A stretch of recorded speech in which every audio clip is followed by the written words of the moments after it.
வணக்கம் மக்களே, சற்று முன் வெளியான செய்தி ஒன்று வெளியாகியுள்ளதா?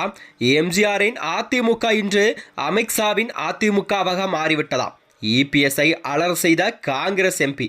வாங்க வீடியோவை மூலமா காணலாம். அதாவது அதிமுகவை ஆர்எஸ்எஸ் வழி நடத்துவதில் எந்த ஒரு தவறும் இல்லை என எல் முருகன் அவர்கள் கூறியிருப்பது குறித்த கேள்விகளுக்கெல்லாம் பதிலளித்து வரும் விருதுநகர் நாடாளுமன்ற உறுப்பினர் மாணிக்கம் தாகூர் அவர்கள் அதிமுகவில் அனைத்து முடிவுகளையுமே நாக்பூர் எடுக்கின்ற காலம் வெகு தொலைவில் இல்லை என அவர் விமர்சனம் ஒன்று செய்துள்ளாராம். அதாவது விருதுநகர் மாவட்டம் பாராளுமன்ற உறுப்பினர் மாணிக்கம் தாகூர் அவர்கள் தொகுதி மேம்பாடு நிதியிலிருந்து ரூபாய் 1,80,000 மதிப்புள்ள 3 ஏக்கர் வாகனங்கள் 8 மாற்றுத்திறனாளிகளுக்கு 8,14,000 வழங்கினாராம்.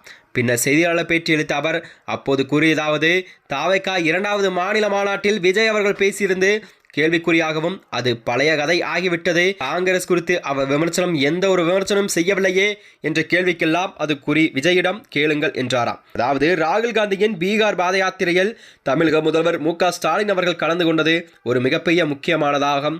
அவர் சொன்னதைப் போலவே சொந்த மக்களின் வாக்குகளை திருடி தேர்தலில் வெற்றி பெறுவது என்பது பயங்கரவாதத்துக்கு ஈடானதாம். இந்த செயலெல்லாம் குறிப்பிட்ட விதத்திலே ஆர்எஸ்எஸ் இணை துணையோடு குஜராத் மாடலாக மாறியிருக்கிறதாம். பாஜகவை அவர்களுக்கு மட்டும் 5 வாக்குகளும் மற்றவர்களுக்கு உருவாக்கும் அளிக்கக்கூடிய குஜராத் மாடலாக இருக்கிறது. இதனையே இந்தியா முழுவதும் பரப்பப்பட்டு இருக்கிறது. இந்தியா கூட்டணியைச் சேர்ந்த 65 லட்சம் வாக்காளர்கள் நீக்கிவிட்டு பீகாரில் தேர்தல் நடத்துவதற்கு திட்டமிட்டிருந்த சதியைத்தான் ராகுல் காந்தி அவர்கள் முறியடிக்கிறார்.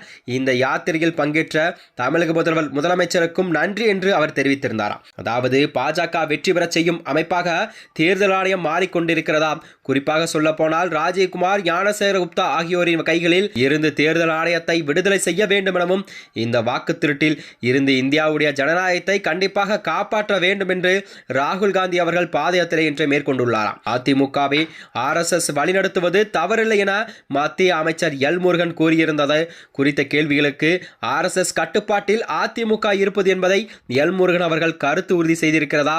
அதிமுக அரசினுடைய ஒரு அங்கமாக மாறிவிட்டது என்பது தெளிவாக தெரிகிறது. எம்ஜிஆர் துவங்கிய அதிமுக கட்சியானது இன்று அமித்ஷாவின் அதிமுகவாக மாறிவிட்டதா? ஆர்எஸ்எஸ்ஸின் துணை அமைப்பாளராக இருந்த இபிஎஸ் அவர்கள் மாற்றிவிட்டார். அதிமுகவின் விழித்து கொண்டு வேண்டிய நேரம் இது இரட்டை இலை சின்னம் மட்டுமல்ல கையில் இருக்கிறதா? மொத்த கட்சியுமே ஆர்எஸ்எஸ் கைக்குள் சென்று விட்டது. அதிமுகவின் அனைத்து முடிவுகளையுமே நாக்பூர் எடுக்கின்ற காலம் தொலைவில் இல்லை என்று அவர் குற்றம் சாட்டியுள்ளார். அது மட்டுமன்றி பீகார் சென்று வந்த பிறகாவது ஜாதிவாரி கணக்கெடுப்பின் மூலம் ஸ்டாலின் அவர்கள் எடுக்க வேண்டும் என அன்புமணி கூறிய குறித்த கேள்விகளுக்கு இதை மோடியிடம் சொல்லும் தைரியம் அவருக்கு இருக்கிறதா? ஜாதிவாரி கணக்கெடுப்பை இந்தியா முழுவதும் எடுக்க வேண்டும் என ராகுல் காந்தி கூறிய போது அன்புமணி இந்த கருத்தை மோடியிடம் ஏன் வலியுறுத்தவில்லை? மருத்துவக் கல்லூரி அனுமதி செய்வதில் முறைகேடு செய்வதில் அவர் மீதுள்ள சிபிஐ வழக்கு பயந்துதான் மோடியிடம் வலியுறுத்ததாக இருந்ததாம். இதனைத் தொடர்ந்துதான் அதிமுகவை ஆர்எஸ்எஸ் வழிநடத்துவது எந்த ஒரு தவறுமில்லை எல் முருகன் அவர் தெரிவித்திருந்தாராம். இந்த குறித்த கேள்விகளுக்கு பதிலளித்து வந்த விருதுநகர் நாடாளுமன்ற உறுப்பினர் மாணிக் தாகூர் அவர்கள் அதிமுகவில் அனைத்து முடிவுகளுமே நாக்பூர் எடுக்கின்ற காலம் வெகு தொலைவில் இல்லை என்றும் அவர் உறுதிபட தெரிவித்திருந்தாராம். மேலும் இதுபோன்ற வீடியோக்களை தெரிந்து கொள்ள நமது சேனலை மறக்காமல் சப்ஸ்கிரைப் செய்து கொள்ளும். நன்றி, வணக்கம்.